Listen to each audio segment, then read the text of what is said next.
Hello guys, in this video I am going to show you how to save a reading on the Storytel application.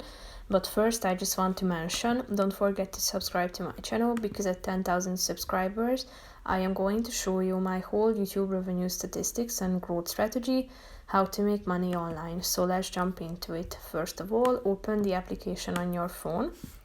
After that, you should select a reading either from your home page or from the search section if you have a particular book in mind. Then you should click on the save button. As you can see, it has been added to your bookshelf. So if you want to check out all of the items added to that section, go back to your home page and then click on bookshelf, which is the third button down below.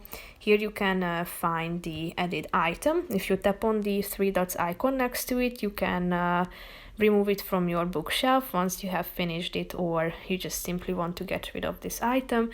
Tap on the heart icon and click on the button remove, so it will disappear from your list. That's pretty much it for this video, guys. See you in the next one. Bye bye.